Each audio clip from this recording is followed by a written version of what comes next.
والسلام على رسوله الكريم وعلى آله وأصحابه أجمعين. حضرت ইমাম হাসান রাদিয়াল্লাহু তাআলা আনহু এবং ইমাম হুসাইন রাদিয়াল্লাহু তাআলা আনহু এর শাহাদাত দিবস উপলক্ষে আয়োজিত এই স্মরণ সেমিনারের সম্মানিত প্রধান আলোচক শেখ মোহাম্মদ সাইফুল আজম আজহারি, গাজীউদ্দিন আলী, প্রবন্ধ উপস্থাপক শেখ সৈয়দ গোলাম কিবির আজহারি গাজীউদ্দিন আলী, এছাড়াও অন্যান্য আলোচক বৃন্দ এবং সম্মানিত উপস্থিতি, অতি সংক্ষেপে দু চারটি কথা বলেই আমার বক্তব্য শেষ করব। আহলে বাইত এর ভালোবাসা এটি আমাদের ঈমানের অংশ।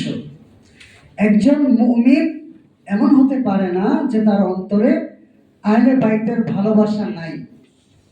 আজকে আমাদের সমাজে আমাদের মুসলমানদেরই একটা অংশ আছে যারা আহলে বাইতের কথা বললে বিভিন্ন ট্যাগ আমাদেরকে দিয়ে দেয়। এমন আলেম ওলামা, এমন বক্তা এদেশে আছে যে আশুরা তথা মুহররম মাস পার হয়ে যাচ্ছে, কিন্তু আহলে বাইতের কথা একবার উচ্চারণ করছে না। তারা কেমন মুসলমান এটা নিয়ে যথেষ্ট সন্দেহের অবকাশ রয়েছে। আমার মনে হয় তারা এমনটা মনে করে যে আহলে বাইতের কথা উচ্চারণ করলে গুনাহ হবে। আমার মনে হয় তারা পারলে নামাজ থেকে আহলে বাইতের কথা বাদ দিয়ে দিত, দরুদ শরীফ থেকে। তারা, এটা আমার অনুমান তাদের আচার আচরণ কার্যকলাপ দেখে। এমন আলেম দেখেছি, দেশ বিখ্যাত আলেম, অনেক পরিচিত, ফেসবুকে স্ট্যাটাস দিয়েছে আশুরার গুরুত্ব নিয়ে। আহলে বাইতের স্মরণ একবারও নাই। মুহররম মাস চলে যাচ্ছে, ইমাম হুসাইনের যে ত্যাগ, যে কোরবানি, ইসলামকে জিন্দা করার জন্য ইমাম হুসাইন রাদিয়াল্লাহু তাআলা আনহু জীবন দিয়েছেন, আহলে বাইতের সদস্যরা জীবন দিয়েছেন, একবার স্মরণ করে না। আমরা সেই অকৃতজ্ঞ মুসলিম হতে চাই না। প্রিয় সুধীবৃন্দ, আহলে বাইতের ভালোবাসা, এই ভালোবাসার দুইটা অর্থ আছে। একটা ভালোবাসা হচ্ছে তাদেরকে স্মরণ করা, তাদের প্রতি আদব রক্ষা করা, ভক্তি করা, তাদেরকে মহব্বত করা। আরেকটা অবস্থা হচ্ছে যে তাদেরকে ভালোবেসে তাদের আদর্শকে লালন করা। যেই কারবালার জমিনে ইমাম হুসাইন রাদিয়াল্লাহু তাআলা আনহু জীবন দিয়েছেন, শুধু এজন্য নয় যে আমরা মুহররম আসলে তার জন্য কাঁদবো, তার কথা স্মরণ করবো, শুধু এটা নয়। এটা একটা ভালোবাসার প্রকাশের একটা মাধ্যম। কিন্তু ইমাম হুসাইন আল্লাহর হাবিবের রেখে যাওয়া দিনকে জিন্দা করার জন্য তার পরিবারের সদস্যদেরকে নিয়ে সেদিন জীবন দিয়েছেন।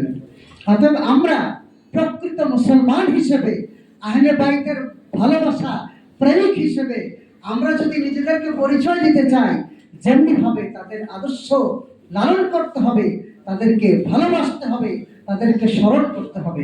আজকে আমরা মুসলমান, প্রকৃতপক্ষে দিন ইসলাম কতটুকু আমরা নিজেদের মধ্যে ধারণ করতে পারছি?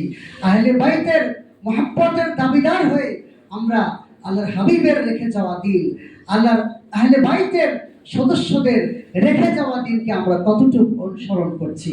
আজকে আমরা মুসলমান, আমাদের মুসলমানের আদর্শ চরিত্র এমন যে মুনাফিকের যে বৈশিষ্ট্যগুলো আছে, আমার নবী করিম সাল্লাল্লাহু আলাইহি ওয়াসাল্লাম হাদিস শরীফে ইরশাদ করেছেন, আয়াতুল মুনাফিকি সালাসুন, মুনাফিকের চিহ্ন হচ্ছে তিনটা।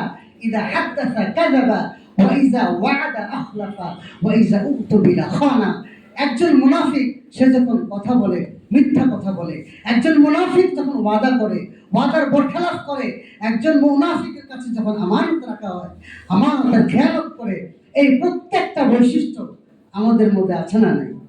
আমরা মুসলমান, আমরা প্রিয় নবীজির প্রেমিক দাবি করি, আহলে বাইতের প্রেমিক দাবি করি, কিন্তু যে দিন, যে আদর্শ আমাদের কাছে রেখে যাওয়া হয়েছে, সে আদর্শকে আমরা ধারণ করি না, লালন করি না। এই জন্য আমার বক্তব্যের শেষ কথা হচ্ছে, আমরা যেমনিভাবে প্রিয় নবীজির ভালোবাসা, আহলে বাইতের ভালোবাসা অন্তরে পোষণ করব, তাদেরকে মহব্বত করব, তাদের জিকির করব, স্মরণ করব, আলোচনা করব, পাশাপাশি তাদের আদর্শকেও আমরা ধারণ করার চেষ্টা করব। আল্লাহ পাক রব্বুল আলামিন আমাদেরকে তৌফিক দিন। আমিন। আলহামদুলিল্লাহ।